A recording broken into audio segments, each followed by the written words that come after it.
اعوذ باللہ من الشیطان الرجیم بسم اللہ الرحمن الرحیم لقد البتہ تحقیق سمع سن لیا اللہ تعالیٰ نے قول الذین ان لوگوں کی بات کو قالو جنہوں نے کہا کہ ان اللہ بے شک اللہ تعالیٰ فقیر ہے، اللہ محتاج ہے، اللہ فقیر ہے، ونحن اغنیاء اور ہم مالدار ہیں۔ اللہ کہتے ہیں سنکتب ان قریب ہم لکھ دیں گے ان کے نامہ اعمال میں ما قالو وہ جو انہوں نے کہا، جو انہوں نے یہ باتیں کہی ہیں ہم ان قریب ان کے لیے لکھیں گے۔ اور وقتلہم الانبیاء ان کا قتل کرنا نبیوں کو بغیر حق بغیر کسی حق کے، نہ حق نبیوں کو قتل کرنا یہ بھی ان کے کھاتے میں لکھا جائے گا۔ وَنَقُولُ اور کل قیامت کے دن اللہ کہتے ہیں ہم کہیں گے ان کو ذوقوا چکھو عذاب الحریق آگ کا عذاب، اور ذالک یہ جو تمہیں عذاب دیا جا رہا ہے یہ بما قدمت اس سبب اور وجہ سے دیا جا رہا ہے کہ جو کچھ آگے بھیجا ایدیکم تمہارے ہاتھوں نے، یعنی کل دنیا میں جو کچھ تم نے کمایا، تم نے آگے عمل کیے، آگے بھیجے ہیں، تو یہ عذاب اسی وجہ سے دیا جا رہا ہے۔ وَأَنَّ اللَّهَ اور بے شک اللہ تعالیٰ لَيْسَ نہیں ہے بِظَلَّامٍ ظلم کرنے والا للعبید بندوں پر، اللہ بندوں پر ظلم کرنے والے نہیں۔ سپارہ نمبر 4 ہے سورہ آل عمران، آیت نمبر 181 اور 182۔ یہ دو آیتیں آج کے درس میں تلاوت ہوئی ہیں، آپ حضرات نے ترجمہ سماعت فرمایا۔ سب سے پہلے ربط آیات ہے، ان آیتوں کا پچھلی آیتوں کے ساتھ ربط کیا ہے۔ پچھلے درس میں اللہ تعالیٰ نے یہودیوں اور منافقین کے بخل کا تذکرہ کیا کہ یہ لوگ یہودی سب سے زیادہ بخیل ہوتے ہیں اور منافقین بھی بخل کرتے ہیں، اور دراصل ان کا بخل ذکر کر کے ایمان والوں کو یہ سبق دیا کہ آپ نے یہودیوں اور منافقین کی روش پر نہیں چلنا، آپ نے ان کی طرح بخیل نہیں ہونا، بلکہ اللہ تعالیٰ نے جو آپ پر حقوق رکھے ہیں، مال کے حقوق، ان حقوق کو ادا کرنا۔ عام نفلی صدقہ خیرات تو بعد میں ہے، جو اللہ کی طرف سے فرض ہے اس فرض کو پہلے ادا کرو۔ زکوٰۃ اللہ نے فرض کی ہے، اس کو تو ہر حال میں ادا کرنا ہے۔ ایمان والا ہے، مسلمان ہے، تو اس پر جس طرح نماز فرض ہے، روزہ فرض ہے، اسی طرح زکوٰۃ بھی فرض ہے۔ اور اس کے بعد جب زکوٰۃ دے دو، فطرانہ ادا کر دو، یہ بھی واجب ہے۔ اور اسی طرح قربانی واجب ہے، فرض کے قریب ہے، تو جب قربانی کا موقع آئے تو اپنے مال کو خرچ کر کے اچھا جانور لے کے اللہ کے راستے میں قربانی کرو، تو اس میں بخل نہ کرو۔ اور جب حقوق اللہ ادا کر لو، فرائض ادا کر لو، تو اس کے بعد نفلی صدقات بھی کرو۔ تو یہ تو پچھلے درس میں گزر چکا، اللہ تعالیٰ نے یہودیوں کے بخل کو ذکر کر کے ہمیں اس سے بچانا چاہا اور ایمان والوں کو درس دیا۔ آج کی جو آیتیں ہیں ان آیات میں بھی اسی سلسلہ سے متعلق گفتگو ہے۔ سب سے پہلے یہ بات اپنے یاد رکھیں کہ حضور نبی کریم صلی اللہ علیہ وسلم مدینہ کے نہیں تھے، یہ مکہ کے تھے۔ تو اصل حضور کا وطن مکہ تھا، وہاں سے ہجرت کر کے حضور مدینہ چلے گئے، اور مدینہ طیبہ میں حضور کے آنے کی وجہ سے جن لوگوں کو تکلیف ہوئی وہ زیادہ تر یہودی تھے اور منافقین تھے۔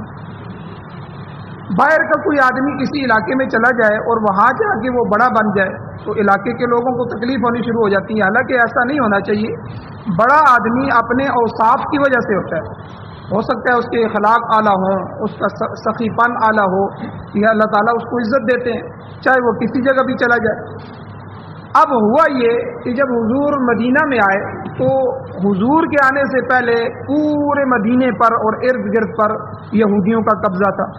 وہ ان لوگوں کو قرضے دیتے تھے، سود پر رقم دیتے تھے، اس کے علاوہ علمی طور پر بھی مشہور تھے کہ یہ عالم ہیں جی، اہل کتاب ہیں، لوگ ان کی طرف رجوع کرتے تھے۔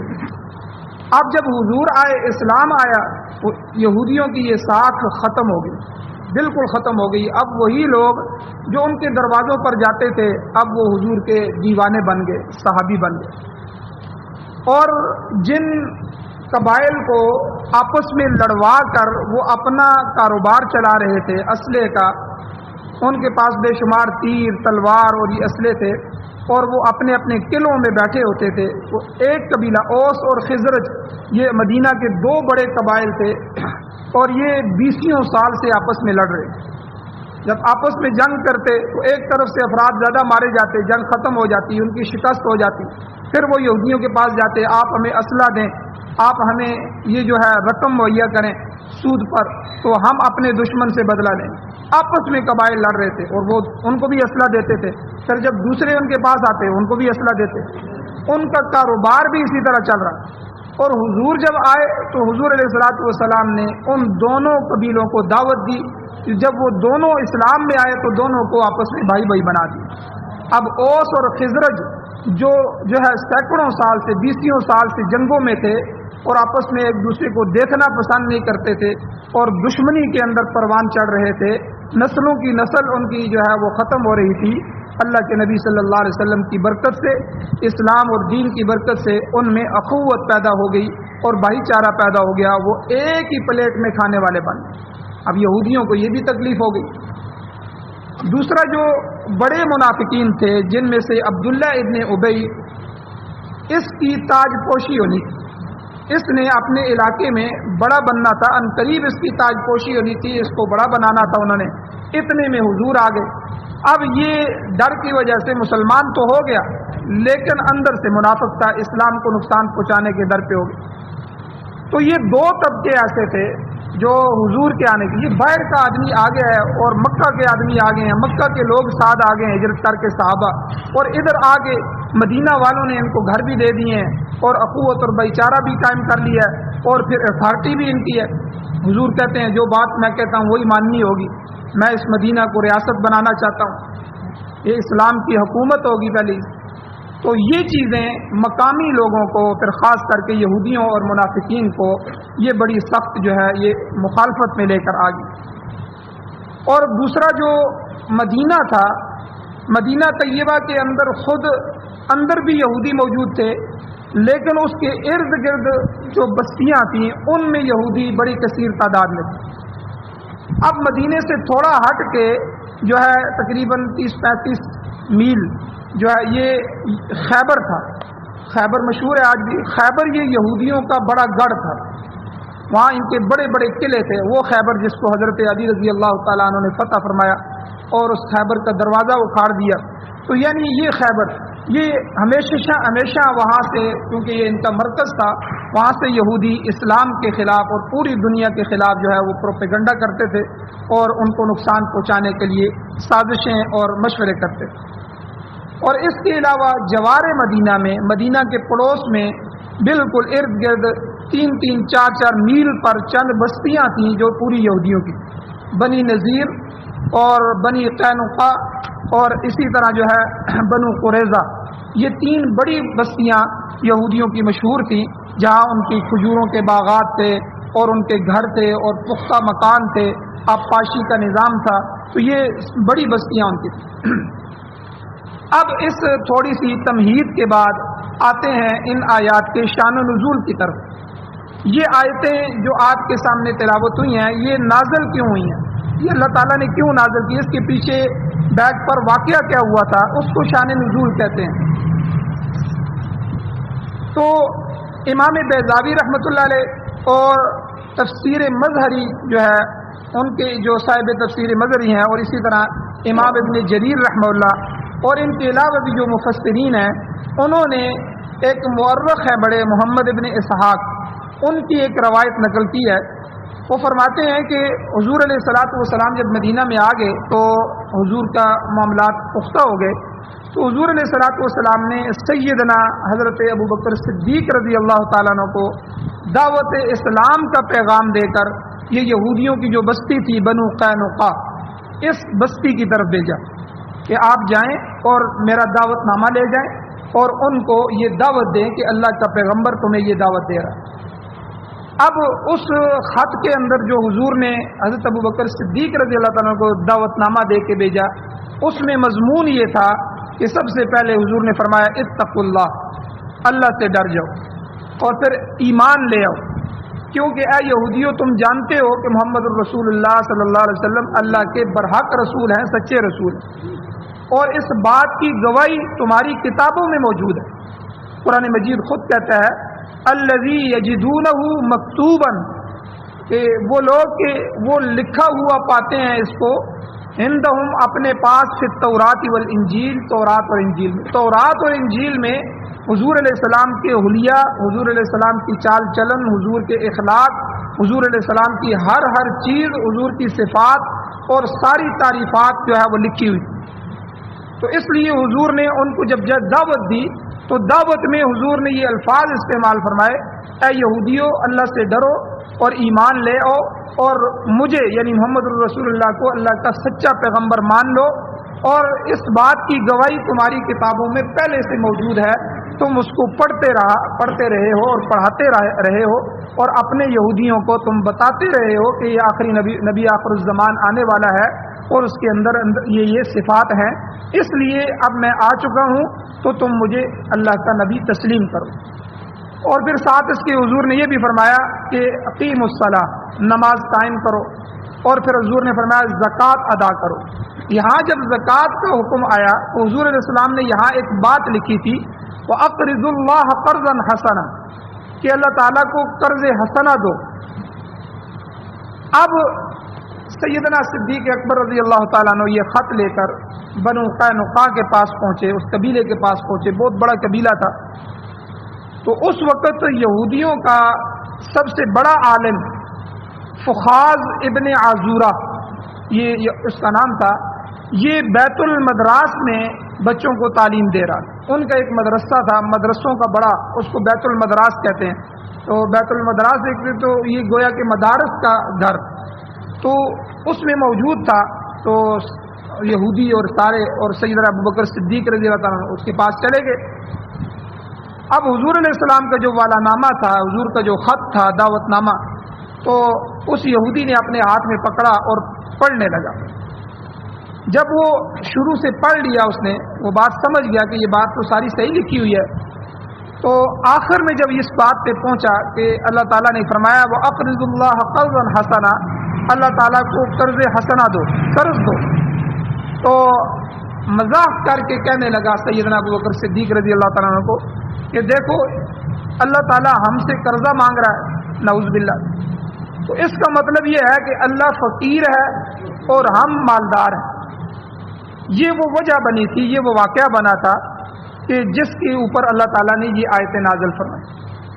اب سیدنا صدیق اکبر رضی اللہ تعالیٰ عنہ کو غصہ آیا، کیونکہ صحابہ کی یہ صفت تھی کہ وہ اللہ کی اور اسلام اور دین کی اور حضور علیہ السلام کی توہین بالکل برداشت نہیں کر سکتے، چونکہ اس بدبخت نے اللہ کی توہین کی کہ اللہ محتاج اور فقیر ہے اور ہم مالدار ہیں، تم ہم سے اللہ کے لیے قرضہ لینے آئے۔ تو اور ساتھ اس یہودی نے یہ بھی کہا کہ اب مجھے اس بات کی وجہ سمجھ آ گئی ہے کہ اللہ تعالیٰ نے تم پر سود کو حرام کیوں کیا ہے اور ہمارے لیے سود کو اللہ نے جائز کیوں کیا۔ حالانکہ یہودیوں کے لیے بھی سود ناجائز تھا اور مسلمانوں کے لیے بھی سود حرام تھا، لیکن اس بدبخت نے یہ جملہ بھی کہا۔ اب حضرت ابوبکر صدیق رضی اللہ تعالیٰ عنہ پہلے ہی غصے میں تھے کہ اس نے اللہ کی توہین کی، تو ان کو مزید غصہ آیا، تو برداشت نہ کر سکے، اور اس یہودی عالم کو حضرت ابوبکر صدیق رضی اللہ تعالیٰ عنہ نے ایک دپڑ دے مارا، اس کے چہرے پر دپڑ مارا، اور آپ نے ایک جملہ کہا کہ اگر ہمارے اور تمہارے درمیان معاہدہ ہوا نہ ہوتا، معاہدہ حائل نہ ہوتا، تو میں تلوار سے تمہارا کام تمام کر دیتا، میں تیری گردن جدا کر دیتا۔ تو یہاں سے علماء نے یہ لکھا ہے کہ مومن جو ہے ایمان والا، اس کو قرآن مجید سے بھی محبت ہونی چاہیے اور اللہ کی ذات سے بھی محبت ہونی چاہیے، حضور علیہ الصلوۃ والسلام کی ذات سے بھی محبت ہونی چاہیے، صحابہ اکرام سے بھی محبت ہونی چاہیے، اور اپنے دین اسلام سے بھی محبت ہونی چاہیے۔ ان میں سے کسی کی توہین کوئی آدمی کسی وقت بھی برداشت نہ کرے۔ تو حالانکہ آپ دیکھیں صحابہ اکرام کے بہت سے واقعات آتے ہیں۔ حدیبیہ کے مقام پر جب صلح حدیبیہ ہو رہی تھی تو اس میں جب مشرکین آئے، مشرکین مکہ، تو انہوں نے حضور کو عمرہ نہیں کرنے دیا. انہوں نے کہا کہ اس سال ہم آپ کو مکے میں داخل نہیں ہونے دیں گے. حالانکہ حضرت عثمان رضی اللہ تعالیٰ عنہ کو حضور صلی اللہ علیہ وسلم نے اپنا قاصد بنا کے بھیجا، بھائی ان کو سمجھاؤ ہم جنگ لڑنے کے لیے نہیں آئے، ہم صرف عمرہ کریں گے، عمرہ کر کے چلے جائیں گے. تو مشرکین نے کہا کہ اس طرح تو ہم نہیں آپ کو آنے دیں گے، تو آپ اس جو ہے ہم سے معاہدہ کریں. اب وہ معاہدہ کرتے ہوئے حضور علیہ الصلوۃ والسلام نے ایک جملے لکھائے تھے. اس میں یہ جملہ حضرت علی رضی اللہ تعالیٰ عنہ کاتب تھے، وہ لکھ رہے تھے کہ محمد الرسول اللہ کی طرف سے جو ہے یہ معاہدہ ہو رہا ہے مشرکین مکہ کے ساتھ. اب اس قاصد نے سب سے پہلا اعتراض کیا. انہوں نے کہا جی ہم محمد الرسول اللہ آپ کو مانتے ہی نہیں ہیں کہ آپ اللہ کے رسول ہیں، آپ اس کی جگہ کوئی اور جملہ لکھیں یا آپ اپنا خالی نام لکھیں. اگر ہم آپ کو اللہ کا رسول اور نبی مانتے تو پھر تو مسئلہ ہی نہیں تھا، پھر تو صلح کی بھی ضرورت نہیں تھی. اب حضور علیہ الصلوۃ والسلام چونکہ درمیان کی صلح جو ہے، معاہدہ جو ہوتا ہے وہ درمیان کی بات ہوتی ہے، دونوں فریقوں کی بات کو سامنے رکھ کے جو ہے وہ بات لکھی جاتی ہے. تو حضور علیہ الصلوۃ والسلام نے حضرت علی رضی اللہ تعالیٰ عنہ سے فرمایا، اے علی ٹھیک ہے یہ رسول اللہ کا لفظ مٹا دو، اس کی جگہ محمد بن عبداللہ لکھ دو کہ عبداللہ کا بیٹا محمد جو ہے صلی اللہ علیہ وسلم وہ معاہدہ کر رہے ہیں. حضرت علی رضی اللہ تعالیٰ عنہ نے فرمایا حضور یہ کام مجھ سے نہیں ہوگا. تو حالانکہ یہ حکم تھا حضور کا، اس کا وہ انکار کر رہے تھے، لیکن ادب اور حضور کی محبت اتنی زیادہ تھی، فرمایا کہ میں آپ کو اللہ کا رسول مانتا ہوں، اب میں اس کو اپنے ہاتھ سے کیسے مٹا دوں، میں نہیں مٹا سکتا. تو حضور علیہ السلام سمجھ گئے کہ ان کے دل میں اتنی محبت ہے اور یہ مٹائیں گے بھی نہیں. حضور نے فرمایا اچھا مجھے بتاؤ کہاں لکھا ہوا ہے. خود حضور امی تھے، پڑھے لکھے نہیں تھے، حضور کو بتایا گیا کہ یہ لکھا ہوا ہے. حضور نے پھر اپنے ہاتھ سے مٹا دیا اور کہا کہ اس جگہ عبداللہ لکھ دو، محمد بن عبداللہ. تو یہ صحابہ اکرام کی محبت. ایک اور واقعہ اسی جگہ پیش آ گیا. تو صلح حدیبیہ ہو رہی تھی، تو وہ جو مشرکین مکہ کا کافروں کا قاصد تھا جو معاہدہ کرنے کے لیے آیا تھا، وہ جب بات کرتا تو بات کرتے کرتے حضور کی داڑھی کو ہاتھ لگا دیتا. کئی لوگوں کی عادت ہوتی ہے بات کرتے ہوئے ہاتھ اوپر ادھر ادھر پھیرتے رہتے ہیں، تو اس کی بھی عادت تھی. تو وہ بالکل سامنے بیٹھا ہوا تھا اور بات کر رہا تھا، چونکہ دونوں معاہدہ ہو رہا تھا. تو وہ بات کرتے کرتے حضور علیہ الصلوۃ والسلام کی داڑھی تک ہاتھ لے جاتا اور اس کا ہاتھ حضور کی داڑھی کو لگتا. تو جو صحابی حضور کے گارڈ اور پہرہ دار کھڑے تھے پیچھے، ان صحابی کو غصہ آ رہا تھا. تو انہوں نے ایک دو دفعہ اس کو کہا کہ بھئی اپنے ہاتھ کو پیچھے کرو، اپنا ہاتھ پیغمبر کی داڑھی پر نہ لگاؤ. تو وہ نہیں مانا. جب دو تین دفعہ کے بعد پھر اس کا ہاتھ گیا تو اس صحابی نے تلوار نکالی اور تلوار کا جو الٹا حصہ ہے دستہ اس کے ہاتھ پر مارا اور پھر کہا کہ میں تمہیں کتنی دیر سے کہہ رہا ہوں کہ اپنا ناپاک اور نجس ہاتھ میرے پیغمبر کی پاک داڑھی کو نہ لگاؤ. تو یہ وہ محبت تھی صحابہ اکرام کی، تو جو ہے جس کی وجہ سے وہ حضور پر جان دیتے تھے.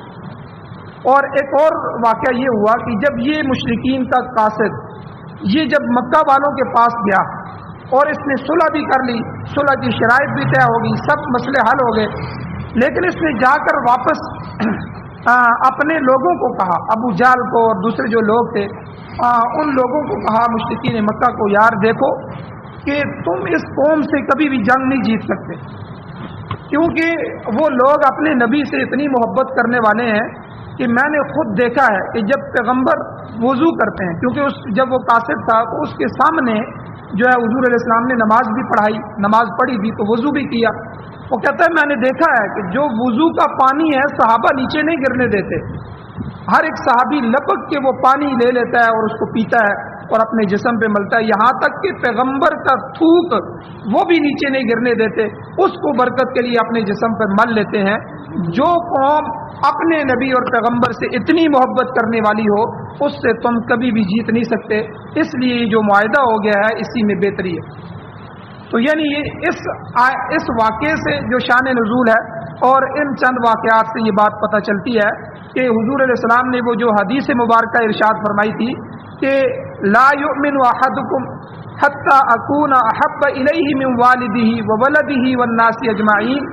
حضور نے فرمایا تم میں سے کوئی آدمی بھی کامل مومن اس وقت تک نہیں ہو سکتا جب تک اس کو مجھ سے محبت اپنے والدین، اپنی اولاد اور تمام لوگوں سے زیادہ نہ ہو۔ یعنی ہماری بچوں کی محبت بھی ہمارے دل میں ہوتی ہے، گھر کی محبت بھی ہوتی ہے، والدین کی بھی ہوتی ہے، برادری کی محبت بھی ہمارے دل میں ہوتی ہے، ٹھیک ہے، اسی طرح دوستوں کی محبت بھی ہوتی ہے، اور ماں باپ کی محبت بھی ہوتی ہے، خاندان کی محبت بھی ہوتی ہے، اپنے ملک شہر کی محبت بھی ہوتی ہے۔ حضور نے کیا فرمایا؟ یہ سب محبتیں میری محبت پر قربان کر دو، میری محبت تمہارے دل میں ان سب سے زیادہ ہونی چاہیے۔ جب تک ان سب سے زیادہ نہیں ہوگی تو تم کامل مومن بھی نہیں ہو سکتے۔ تو یہی وہ ارشاد تھے حضور کے، اور اسی کے سامنے صحابہ کرام تھے کہ حضور علیہ الصلوۃ والسلام پر جان چھڑکتے تھے، اور کوئی ایسا عمل کہ جس میں حضور کی توہین ہو کبھی بھی برداشت نہیں کرتے۔ تو بہرحال یہ واقعہ پیش آ گیا کہ سیدنا صدیق اکبر رضی اللہ تعالیٰ عنہ نے اس یہودی عالم کو دھپڑ مار دیا کہ اس نے اللہ کی توہین کی ہے، اور پھر اس نے جو بات کہی ہے تو اس بات کی وجہ سے بھی غصہ آیا۔ تو اب ہوا یہ، روایات میں آتا ہے کہ یہ جو عالم تھا فخاذ بن عازورہ، یہ حضور علیہ السلام کے پاس آ گیا اور آ کر حضور سے شکایت کی کہ دیکھیں حضرت ابوبکر صدیق رضی اللہ تعالیٰ عنہ نے میرے ساتھ بڑی زیادتی کی۔ آپ علیہ الصلوۃ والسلام نے سیدنا صدیق اکبر رضی اللہ تعالیٰ عنہ کو بلایا اور بلا کر کہا کہ یہ عالم یہ بات کر رہا ہے تو آپ نے یہ کیا ہے؟ اب انہوں نے کہا کہ حضور بے شک میں نے اس کو دھپڑ مارا ہے، تو اس نے یہ باتیں کہی ہیں، اللہ کی توہین کی ہے۔ اب وہ مکر گیا، اس نے کہا کہ بعض روایات میں آتا ہے کہ اس نے کہا کہ میں نے تو ایسی باتیں نہیں کی۔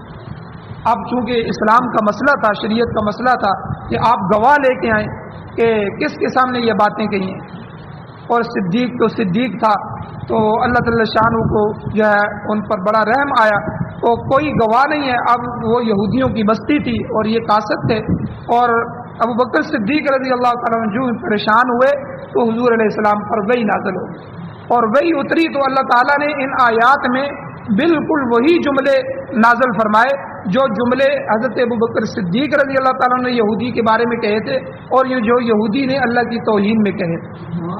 تو اس طرح گویا کہ قرآن مجید نے اور اللہ تعالیٰ نے وہی نازل فرما کر سیدنا صدیق اکبر رضی اللہ تعالیٰ عنہ کی صداقت کو بیان کیا، کیونکہ اگر اس پر گواہ نہ ہوتے تو سیدنا صدیق اکبر کی بات جھوٹی ہو جاتی، اور بات جھوٹی ہوتی تو جو صدیق کا لفظ ملا ہوا تھا اس پر آنچ آ جاتی۔ اس لیے اللہ تعالیٰ نے جب یہ دیکھا کہ سیدنا صدیق اکبر کے پاس گواہ نہیں ہے، اور حضور تو گواہ مانگ، کیونکہ حضور نے تو فیصلہ اسلام پر کرنا تھا، دینی مسئلہ تو یہی ہے کہ ایک آدمی انکار کر رہا ہو کسی بات کا اور اس پر آپ کے پاس گواہ ہونے چاہیے، گواہ نہیں ہے تو پھر اس پر قسم آتی ہے۔ تو یہ یہودی تھا، جب وہ جھوٹ بول رہا تھا قسم کی باری آتی تو وہ قسم بھی اٹھا لیتا۔